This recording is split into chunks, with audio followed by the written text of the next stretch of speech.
É julho de 1992 e eu estou à mesa com o príncipe. Estamos no restaurante que é um castelo do seu poder em Brasília. O Piantella, um dos melhores da cidade. Sua Alteza é um homem já idoso, suave e gentil. Seu poder vem da força moral e da palavra poderosa. Quando ele fala, o reino para ouvir. Ele é o Sereníssimo Príncipe Ulisses Guimarães, Grão-Duque da Redemocratização, Marquês da Constituinte, Senhor do PMDB. Ok, admito, pode ser vassalagem minha, exagero retórico de admirador. Mas não estou sozinho nisso, de achar que Ulisses é o cara, o príncipe real de Pindorama. Todo o mundo político brasileiro acha isso dele. E ele dele mesmo, certamente. A CPI de PC Farias vai implicando cada vez mais o presidente Fernando Collor. As descobertas evidenciam que ele participa do esquema de corrupção de seu tesoureiro de campanha. Ulisses é uma figura-chave na disputa parlamentar. A oposição quer impedir o presidente por crimes de responsabilidade. Sem Ulisses aderir, fica difícil. Mas ele resiste ao impeachment. Deputado, eu não entendo. O senhor não está chocado com tudo que foi descoberto? Com tantas denúncias, tanta falta de pudor? Ele sorve o puar, o licor de pera que é um dos componentes da sua aura, e me responde: meu filho, não há nenhum ato comprovado do presidente que PC tenha usado para fazer lobby. Indício não prova nada, só prova material. Não se pode derrubar um presidente eleito sem prova material para quebra de decoro. Crime de responsabilidade é isso. O presidente quebra o decoro do cargo. E mais, não se pode derrubar um governo sem saber como será o dia seguinte. Quem fica lá? Itamar? Os militares aceitam essa tese? O PT, o senhor Lula, aceitam? Vão dar trégua ao Itamar? Ele governa até o fim do mandato ou convoca uma nova eleição? Se convocar, o eleito fica até quando? Mandato de 5 anos, como ficou na Constituição? De 4, como queríamos? Ou só completa o tempo do senhor Fernando Collor? São muitas ainda as dúvidas do príncipe. A agonia do reino no dilema do impeachment prosseguirá.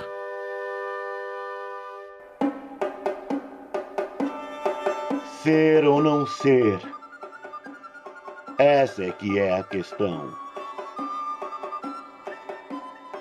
Será mais nobre suportar na mente as flechadas da trágica fortuna? Ou tomar armas contra um mar de escolhos e, enfrentando-os, vencer? Morrer, dormir,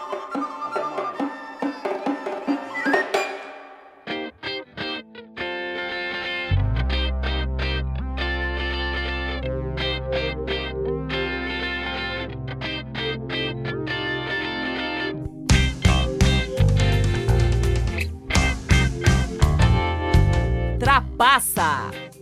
A saga do jornalismo na política. Uma reportagem em podcast de Luiz Costa Pinto e Gabriel Prioli, com produção Tímpano. Apresentando a Guerra dos Collor. 7º episódio. A Prova.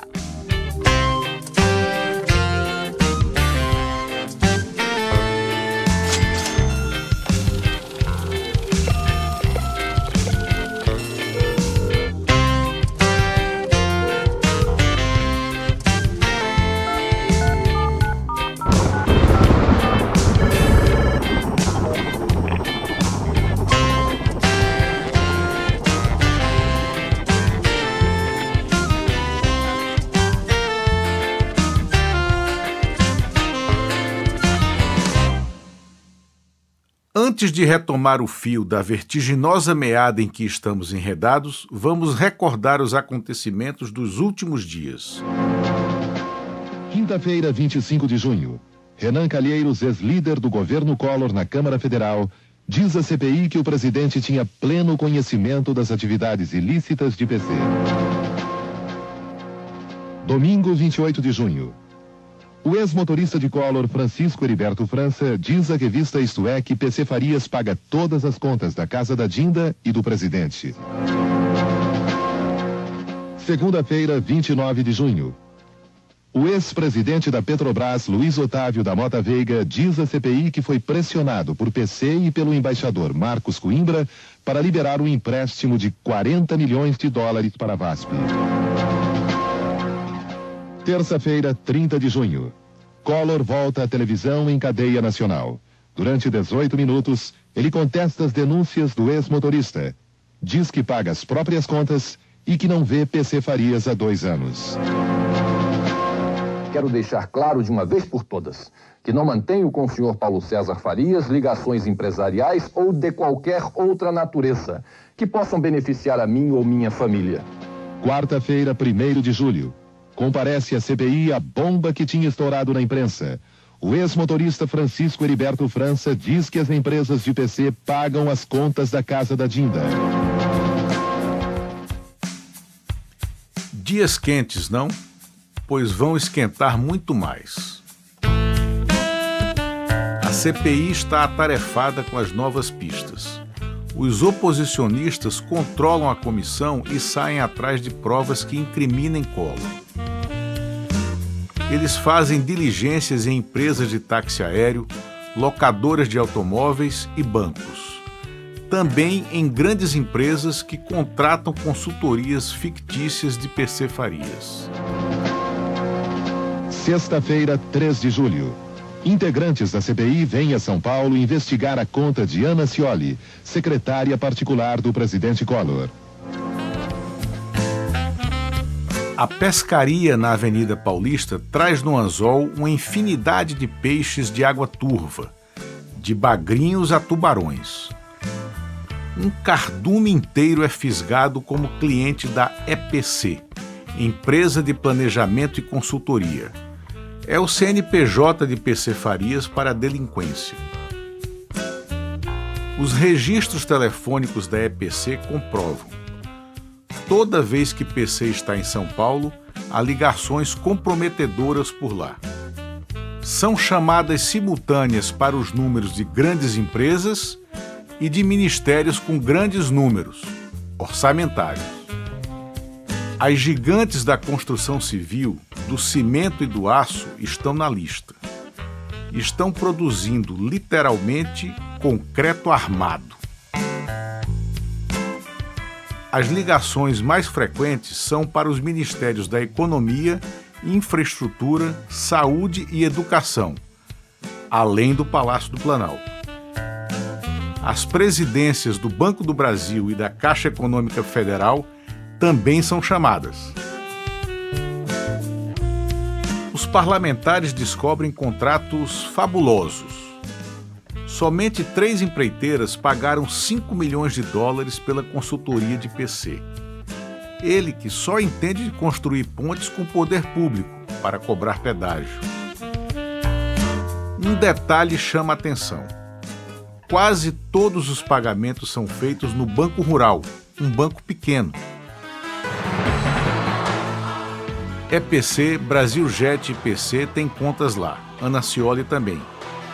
Era lá que Heriberto França fazia os pagamentos, transferências e saques que a chefe mandava. Apresentamos o cliente do Banco Rural realizando seu melhor negócio. Viver. Rural. A evolução do banco.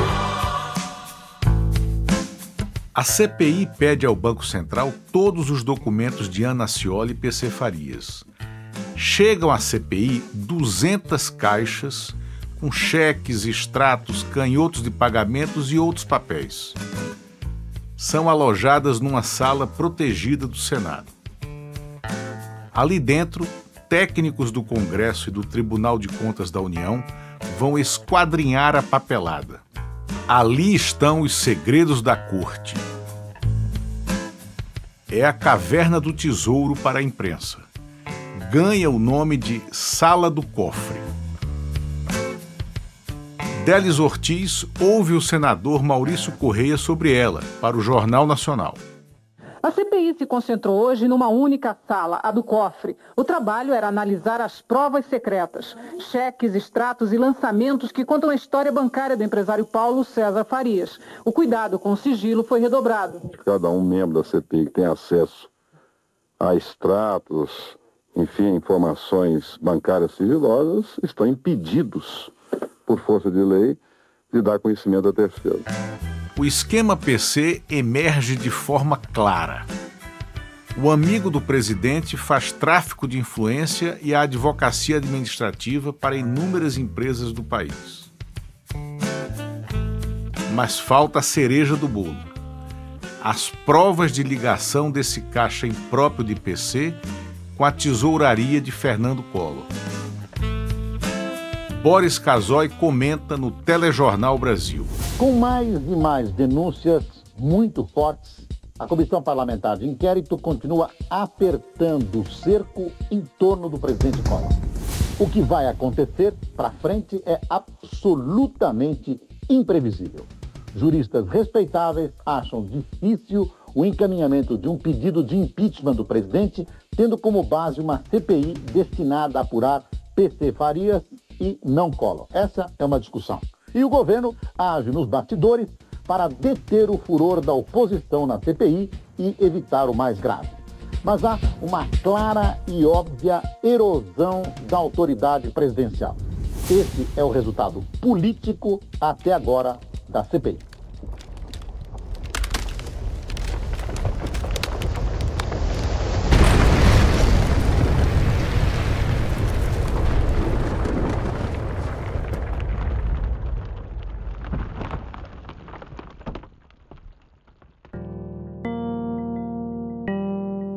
O avanço da CPI não erode apenas a autoridade de Collor.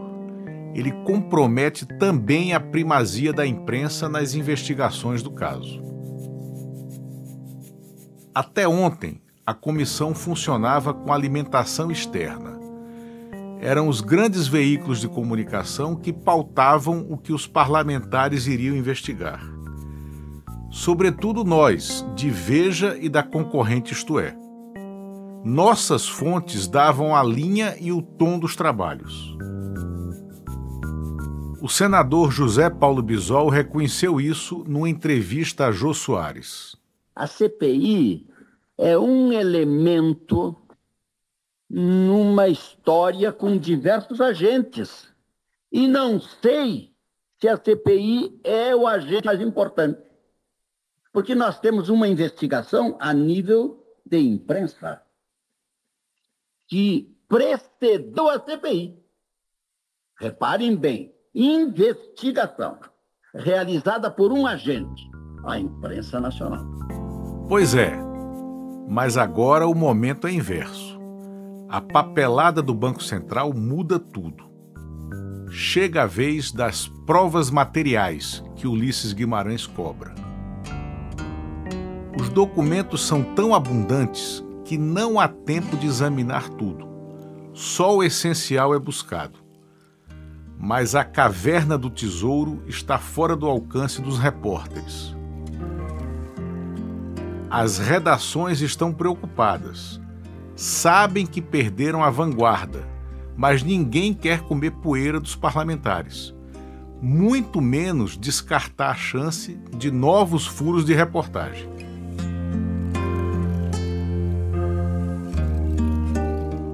Os parlamentares da CPI têm a chave do tesouro, mas sabem que política sem notícia não existe. Eles precisam da mídia como do oxigênio. Então surge uma ideia na CPI. Eles decidem organizar um calendário de furos.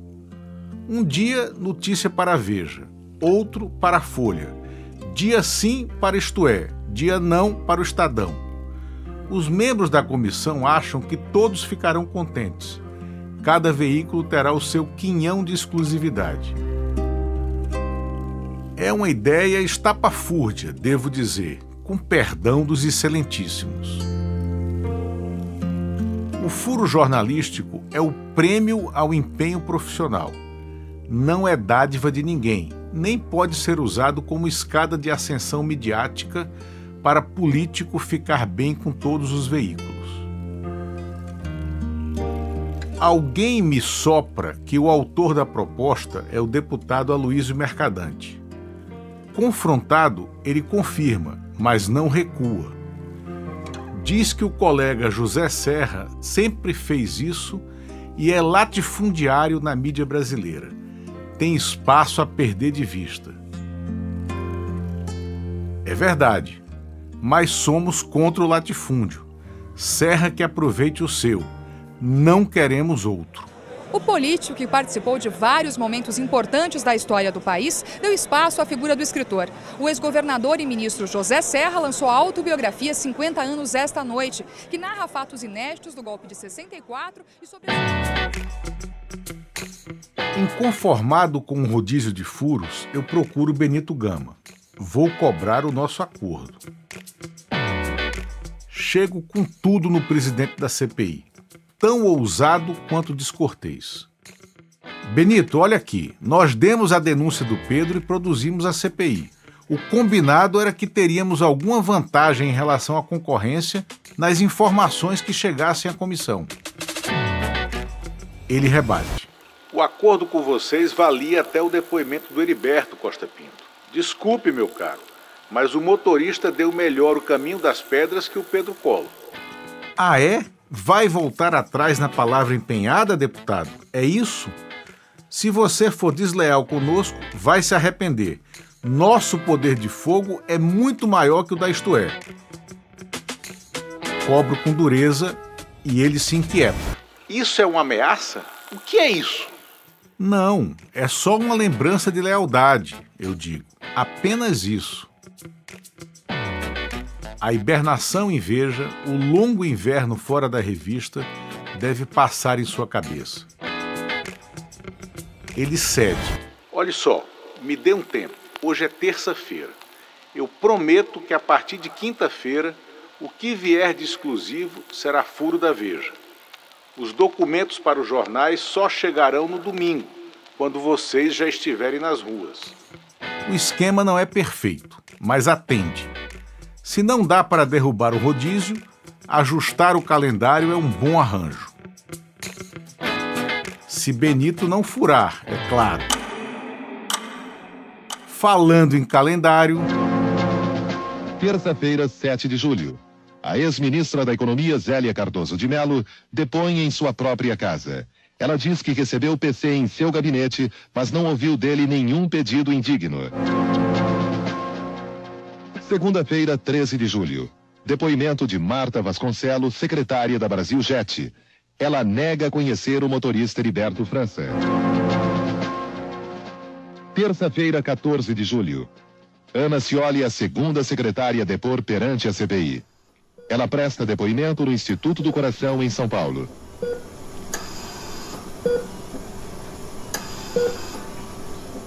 Ana evitou o depoimento enquanto pôde.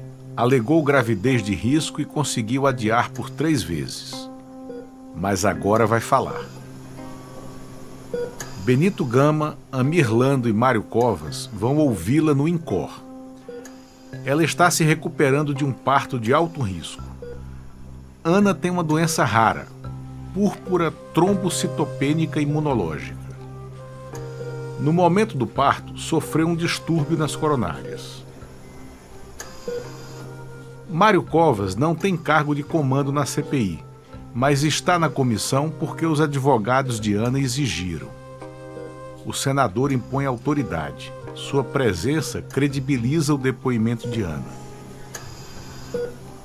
Ele começa fazendo o número do avô bonachão, com um largo sorriso no rosto, um tanto forçado. Como está o bebê? Ele é muito comilão? Vovô Covas liga qualquer coisa em Ana Scioli. Catalisa sentimentos profundos, recalcados na tensão dos últimos meses. Ela cai num choro convulsivo que dura 15 minutos. A pressão arterial vai a 16/9. Só depois de meia hora o interrogatório recomeça.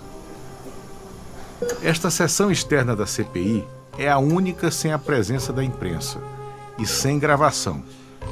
Dura 3 horas. Ana Scioli conta que todos os depósitos em suas contas são de inteira responsabilidade de Cláudio Vieira. Covas pergunta se Vieira é o seu chefe. Talvez sem querer, ela revela a verdadeira hierarquia. Meu chefe é o presidente Fernando Collor. Doutor Cláudio Vieira é quem transmite as ordens do presidente. Todas as contas que eu tenho no Banco Rural, no Banses e no BMC são para movimentar os recursos do presidente. São exclusivas para isso. Não sai nenhum centavo dessas contas sem a expressa autorização de Dr. Collor. Os 3 parlamentares se olham.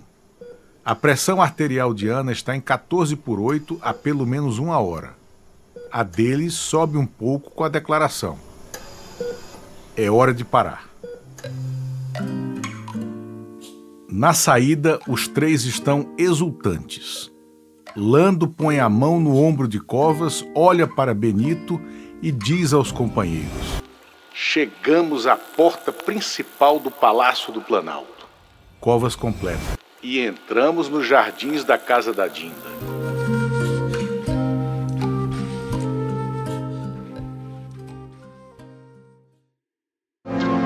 Sexta-feira, 10 de julho.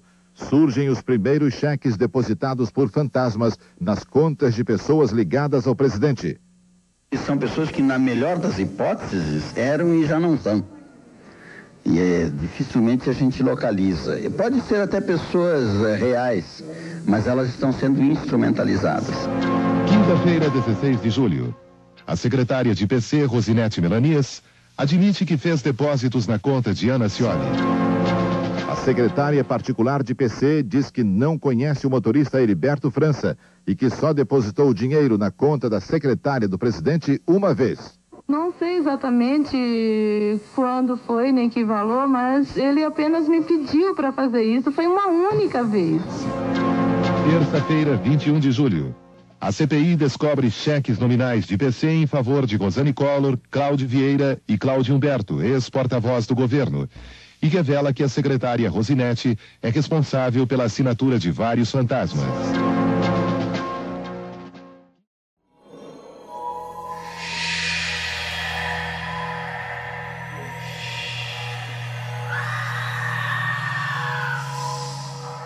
Sei que parece história de outro mundo, mas você ouviu direito. Cheques assinados por fantasmas. Cheques eram o Pix do século passado, a forma mais simples de transferir dinheiro. Para quem só ouviu falar, eram umas folhas de papel que os bancos emitiam ao cliente com o nome dele e o número da sua conta. Ele escrevia um valor, assinava e quem recebesse a folha descontava em dinheiro na agência do banco ou depositava em conta. Não havia limite de movimentação para os cheques. Eles tinham um campo para escrever o nome do destinatário, mas não era obrigatório. Se a folha estivesse sem o destinatário, era um cheque ao portador, um dinheiro anônimo. Muito bem. Em março de 1990, no primeiro mês do governo Collor, a ministra Zélia Cardoso de Mello proibiu o cheque ao portador, para dificultar fraudes e lavagem de dinheiro. Mas isso não foi problema para o cérebro imaginoso de Paulo César Farias, um artista do crime. PC Farias criou os ectoplasmas financeiros. Abriu contas em banco usando o CPF de pessoas mortas que o Ministério da Economia ainda não havia cancelado. O resultado disso, passados 2 anos, você ouve na reportagem de Paulo Roque para o Telejornal Brasil. Menos de 24 horas depois de receber do Banco Central os extratos bancários de 16 pessoas, a CPI já sabe quem abastecia essas contas no Banco Rural, BMC e Bancesa. Aí aparecem os nomes de Manuel Araújo Dantas, Flávio Maurício Ramos, Rosalinda Cristina Menezes, Jurandir Castro Menezes, Rosimar Francisco Almeida e o doleiro Jorge Luiz Conceição. Aliás, um único com CPF verdadeiro. Coincidência ou não, essas mesmas pessoas com CPFs falsos depositavam dinheiro na conta da secretária particular do presidente, Ana Scioli, na agência do Bancesa, aqui em Brasília. De posse de tanta informação preciosa, a comissão até preferiu se reunir longe da imprensa, na sala onde está guardado o cofre com todos os documentos confidenciais. De início, já é possível saber que algumas contas chegavam a movimentar mensalmente mais de $1 milhão, e os principais beneficiários dos depósitos seriam pessoas ligadas à casa da Dinda. O relator da comissão, o senador Amirlando, deu a entender hoje que pode incluir o presidente Collor no relatório final. Um assessor da CPI que analisa o material do Banco Central dá o alerta. Valdomiro Diniz ficará famoso 12 anos depois, envolvido no escândalo do Mensalão. Mas agora é um discreto e eficiente técnico legislativo. Ele sugere aos parlamentares que tomem cuidado com as suas contas bancárias. Alguém pode depositar valores sem origem nelas para fabricar uma denúncia contra eles. A turma da oposição começa a tirar o extrato bancário a cada 2 dias no máximo.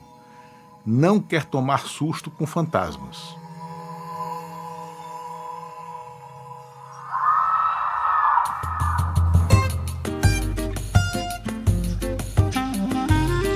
As evidências se acumulam contra o presidente da República.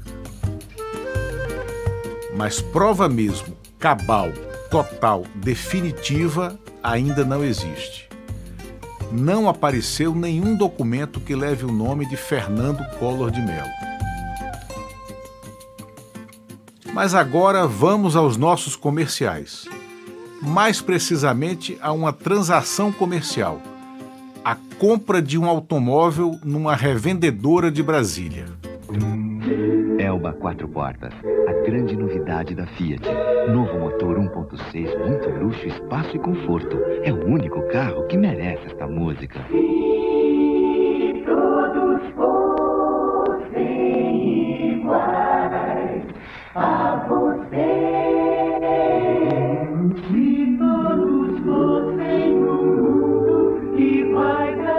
Elba CSL 4 portas, o carro que faltava. Sim, esse é o carro que faltava. Um carro a toda prova. A prova que todos buscam. Um carro zero bala. A bala de prata no destino de Fernando Collor.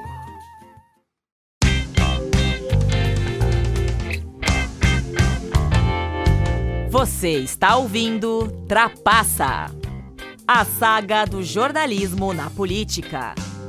Uma reportagem em podcast de Luiz Costa Pinto e Gabriel Prioli, com produção Tímpano.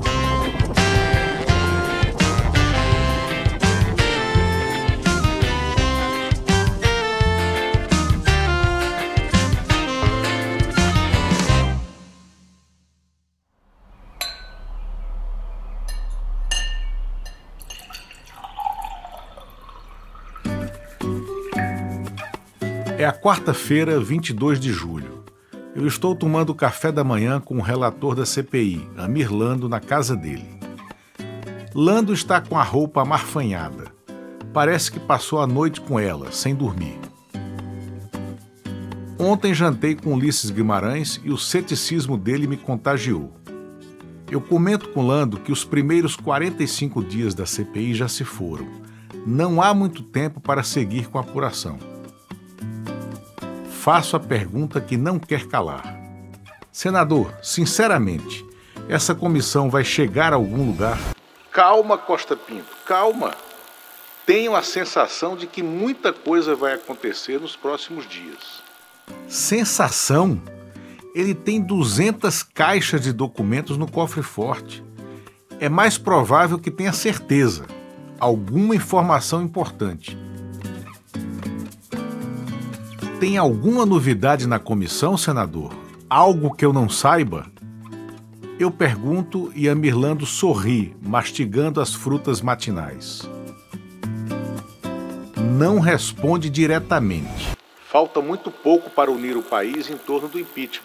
O presidente só cairá por consenso. A Globo precisa vir para o lado de cá. Está em cima do muro. Precisa vir para o questionamento, a cobrança. O doutor Ulisses também, o nosso velho timoneiro. Estamos falando em depor um presidente. Então, vamos ter calma, Costa Pinto. As coisas vão acontecer. Eu tenho dúvidas se o próprio Amirlando está mesmo do nosso lado. Ele mudou de posição há pouco tempo. Muita gente hesita, como Ulisses, a Globo e outros tantos. Mas uma certeza o senador me dá. Alguma coisa grande a CPI descobriu. Devem estar decidindo quando vão revelar e para quem.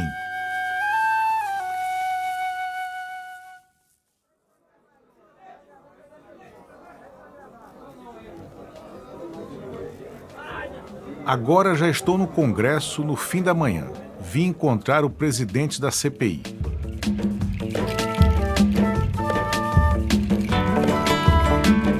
Quando saí da casa de Amirlando, corri ao apartamento de Benito Gama para tentar saber do fato novo que estou escondendo. Ele estava de saída, me atendeu na porta do carro. Estava apressado. Marcou comigo logo mais no Congresso. O que me intrigou é que ele não estava sozinho. Jorge Bastos Moreno, do jornal O Globo, sentava a seu lado no carro. Notícia voando e concorrente colado na fonte, isso é mau sinal.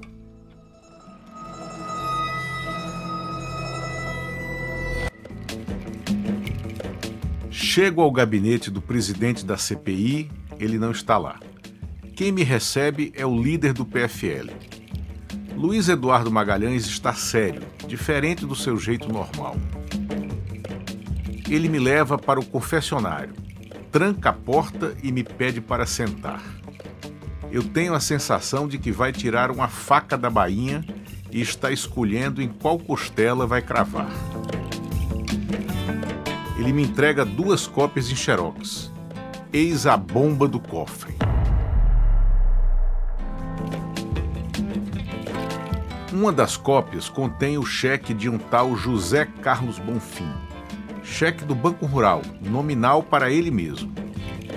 Também contém um cheque administrativo do mesmo banco, com o mesmo valor, indicando que ele foi descontado pela montadora Fiat. Na outra cópia, há uma ordem interna da Fiat. Determina que uma perua Elba seja entregue à revendedora CVP no Distrito Federal, para ser repassada a um portador do senhor Fernando Afonso Collor de Mello. Os documentos foram descobertos ontem, 21 de julho, mas o carro os brasileiros já viram bastante. O Fiat Elba está sempre nas imagens de fim de semana do nosso atlético presidente da República. Collor gosta de correr pelas margens do Lago Paranoá, cercado pelas câmeras de TV e dos fotógrafos da mídia impressa. Ele chega lá dirigindo o próprio carro. Elba CSL 4 portas, o carro que faltava. Quando os membros da comissão perceberam o que caiu em suas mãos, decretaram sigilo absoluto. Tinham de planejar bem a divulgação dos documentos.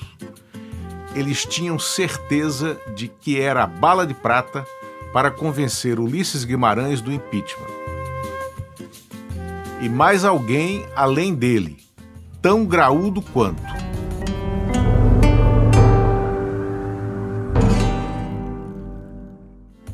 Eu tiro os olhos dos documentos e sinto uma falta de ar instantânea. Engulo em seco quando Luiz Eduardo me dá a segunda notícia do dia. Quem vai dar esse furo é o Moreno. Você não pode falar para ninguém que viu isso aqui, ou que sabe disso. Ninguém, entende? Eu entendo, mas protesto. Fiquei sabendo, tenho direito de publicar. Furo não tem dono. É de quem der primeiro. Esse é o jogo. Só que esse furo aqui é diferente. Tem o seu próprio jogo e tem dono. Lula, aceite, por favor. Você sabe que o Jorge Bastos tem a confiança de toda a cúpula do Globo. O doutor Roberto Marinho jamais duvidaria de um furo levado por ele. E é importante demais que ele não se oponha ao impeachment. Você também sabe que a presença do doutor Ulisses na costura é fundamental. Ninguém pode convencer o velho melhor do que o Jorge. Eu entendo a estratégia, faz todo sentido. Mas compreendo também a dimensão do furo que vamos tomar. Quero saber quando Jorge Bastos vai publicar. Amanhã, Lula, ele publica amanhã. O Globo, dando isso em manchete, vai demonstrar que existe convergência do centro político com a oposição mais radical. O risco de ruptura cai a zero. E é por isso que eu te peço que aceite esse furo. Estou sendo leal a você, mas preciso do seu silêncio. Ok, Luiz Eduardo, feito. Você não sabe o que é engolir um furo desses, mas não vou falar.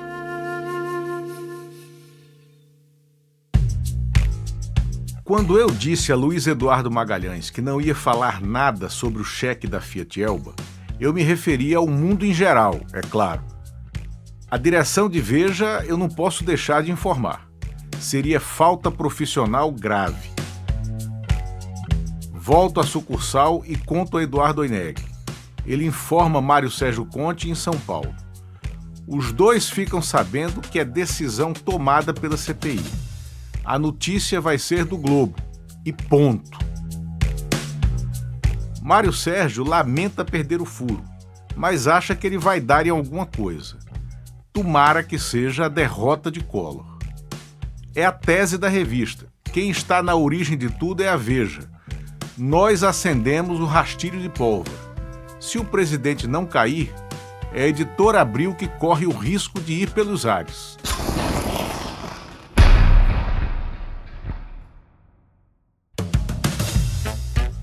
Madrugada da quinta-feira, 23 de julho. O Globo já circula com a manchete enorme. Fantasma de PC pagou o carro de Collor. O texto diz que a informação veio de fontes do Banco Rural. É uma mentira aceitável, pecado jornalístico venial. Ele é cometido para proteger a CPI, a fonte real do vazamento, para evitar que a notícia soe como uma conspiração pelo fim do governo. Bonito não é pecar assim, mas faz parte.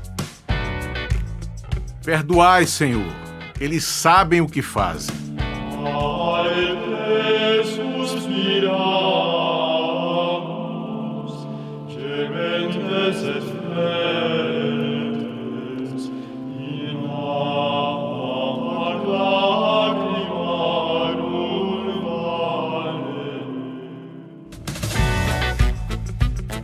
Logo pela manhã, o broadcast circula com a segunda notícia importante do dia.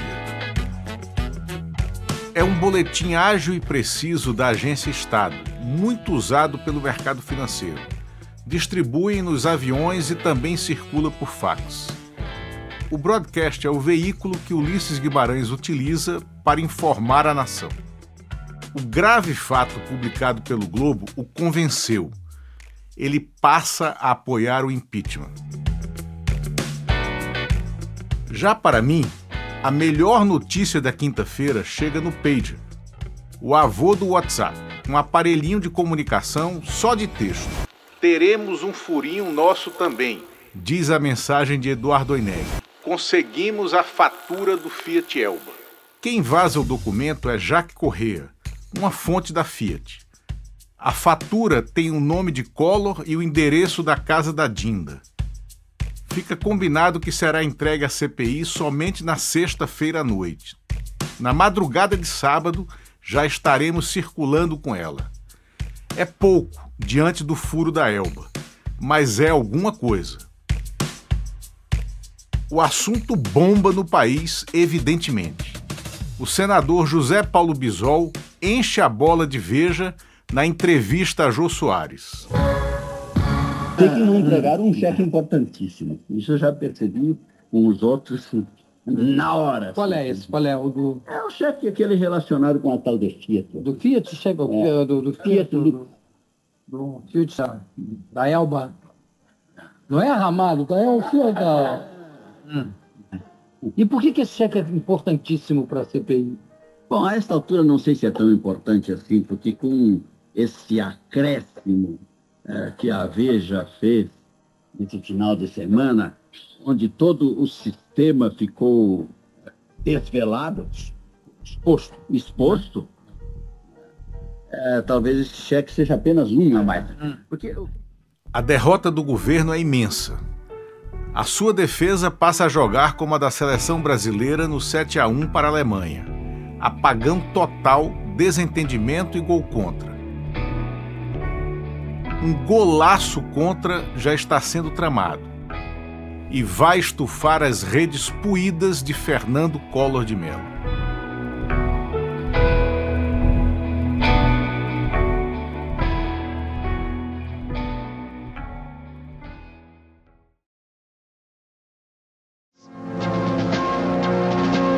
Segunda-feira, 27 de julho. Segundo depoimento de Cláudio Vieira à CPI. Ele revela a Operação Uruguai, um empréstimo de $5 milhões junto a um banco uruguaio. O dinheiro teria sido utilizado na campanha de Collor e para as despesas pessoais do presidente. Quinta-feira, 30 de julho. Cláudio Vieira volta a depor à CPI para explicar detalhes da Operação Uruguai. Enrolação Uruguai, melhor dizendo. É tudo fantasia, um enredo de ficção. O chefe da sala de roteiro é um ricaço paulista, Alcides Diniz, um dos herdeiros do grupo Pão de Açúcar. É o Sidão, velho amigo de Fernando Collor. Ele reúne uma turma de roteiristas sem talento para criar uma narrativa salvadora do governante em apuros. Cláudio Vieira, secretário particular da presidência. Lafayette Coutinho, presidente do Banco do Brasil. Arsênio Corrêa, advogado de Diniz. E os empresários Paulo Otávio e Luiz Estevão, os amigos de infância do presidente. Juntos, eles dominam a arte de operar com doleiros, produzir documentos e emular empréstimos para burlar a Receita Federal. Entendem de criar versões para apresentar à justiça e à imprensa. Isto é, eles imaginam que entendem. Vamos ver se o resultado confirma.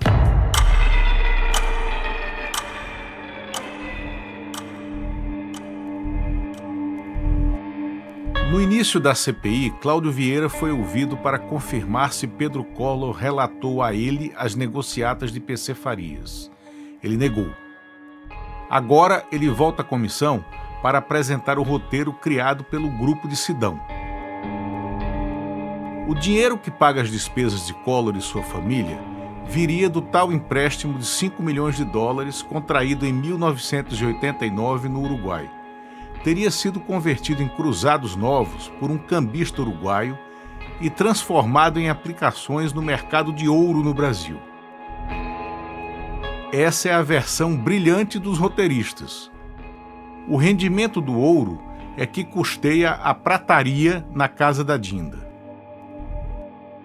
Os parlamentares da CPI se dividem na avaliação da história. Eu acho que o depoimento dele, ou as coisas que ele apresentou, a história que ele apresentou, tem muitas vulnerabilidades. Ele botou um ponto final à especulação maledicente que tentava envolver o presidente Collor com as atividades do seu Paulo César Farias. As aplicações que estão sendo feitas em nome da secretária do presidente eram nomes fantasma, eram cheques fantasma. E ele hoje foi ver que o cheque era fantasma, nunca deu uma olhada, nunca foi controlar quem é que está depositando, quem é que não está depositando, como é que está depositando.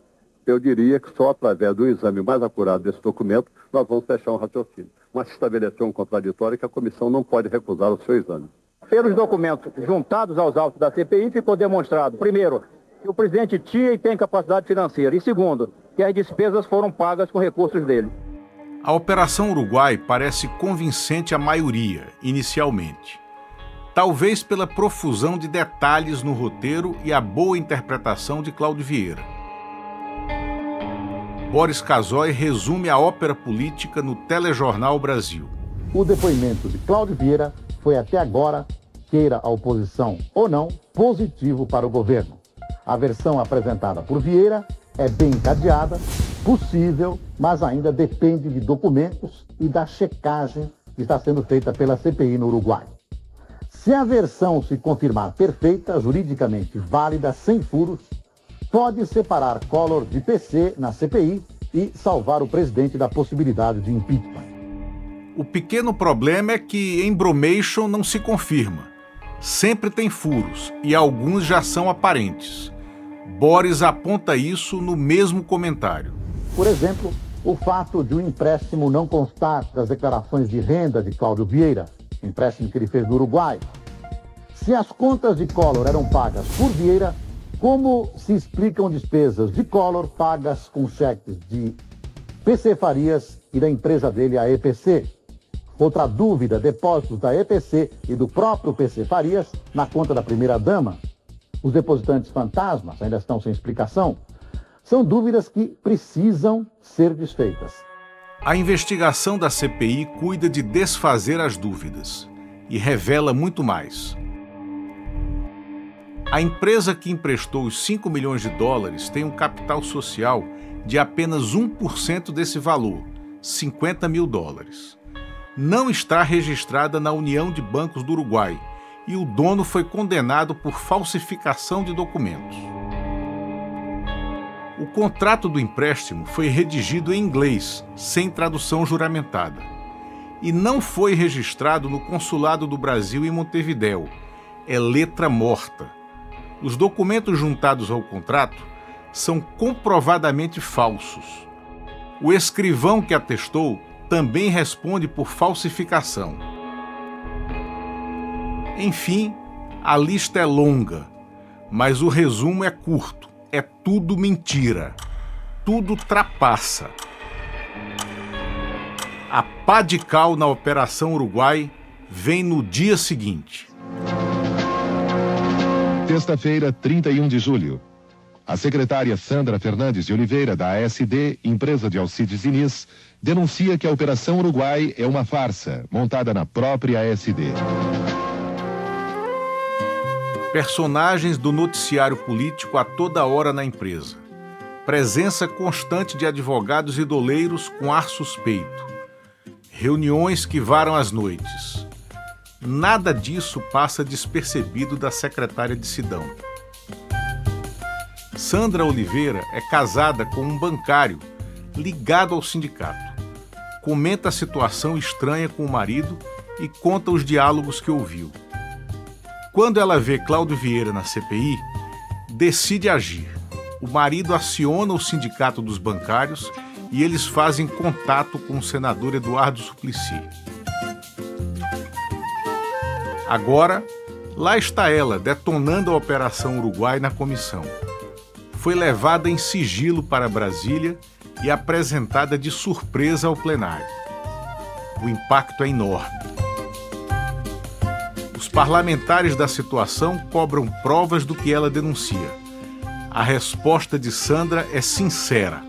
Se eu fosse uma policial, eu teria toda a condição de reter documentos e provas. E se eu fosse uma ladra, eu também teria intenção. Então eu não tive intenção nunca, de reter documentos comigo para uma prova futura. Nunca minha intenção foi essa. Como você já notou, as secretárias são fundamentais nessa trama, para ocultar e justificar os atos dos patrões e depois para desmascará-los. A prepotência leva a achar que elas são seres inanimados, parte dos móveis e utensílios do escritório. Mas elas têm ouvidos, melhores que os das paredes. Mais que isso, elas podem falar. Podem destruir gente corrupta.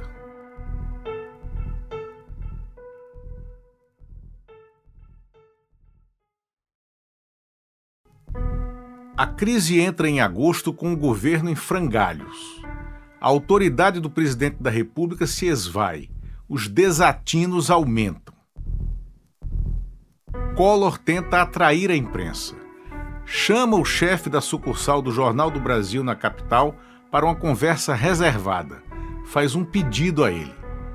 Etevaldo Dias concorda em viajar ao Uruguai para chancelar a Operação Mambembe. Publica textos pautados pelo Palácio do Planalto. Ao mesmo tempo, o presidente convoca o porta-voz Pedro Luiz Rodrigues para manobrar as verbas publicitárias. Quer comprar espaço em veículos maleáveis. Rodrigues se recusa, pede demissão. Etevaldo Dias é nomeado em seu lugar. O ministro do Meio Ambiente é outra baixa. José Goldenberg, físico respeitado, é um dos nomes do Ministério Ético. Também entrega o cargo dizendo que não se mistura com doleiros. Nesse clima de barata voa, Collor faz uma aposta extremamente ousada.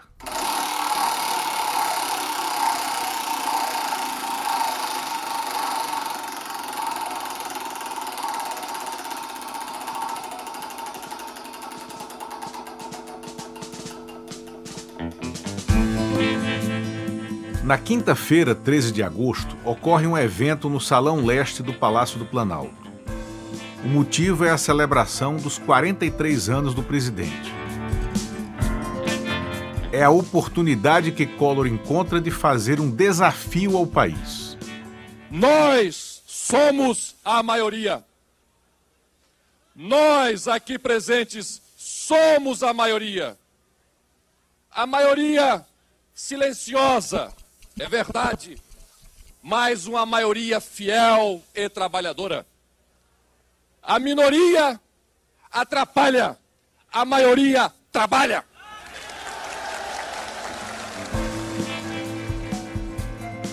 A maioria, no caso, são menos de 150 pessoas. Taxistas, funcionários públicos e populares recrutados pela Legião Brasileira de Assistência. Não estão exatamente trabalhando neste momento. Atuam como claque para Collor. Nós temos que dar um sinal ao país de que as nossas cores são as cores da nossa bandeira: verde, amarela, azul e branca.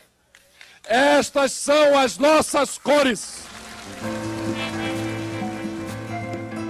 Para você ver que essa coisa de manipular as cores nacionais não começou neste século. Acontece há muito tempo.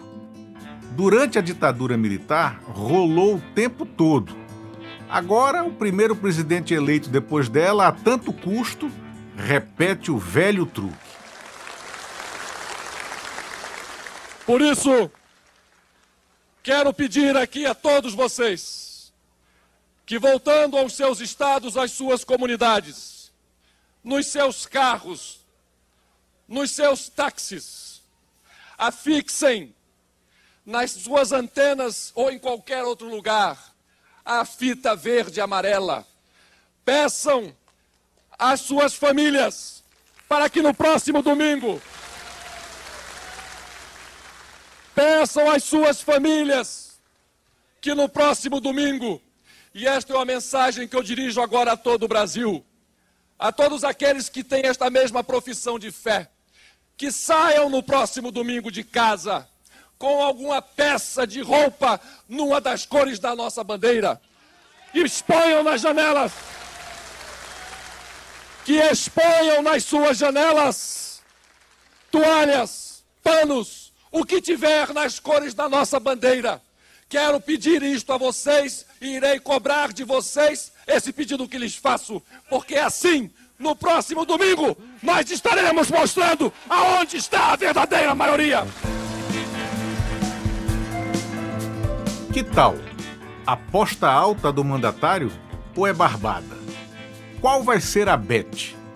O povo vai sair na rua verdinho e amarelinho? Ou o chamado de Collor vai flopar? Domingo 16 de agosto. O Domingo Verde e Amarelo, convocado por Collor. Domingo 16 de agosto. O povo veste...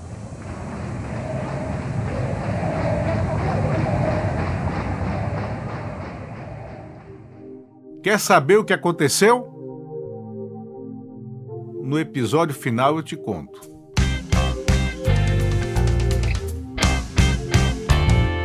Você ouviu Trapaça, a saga do jornalismo na política.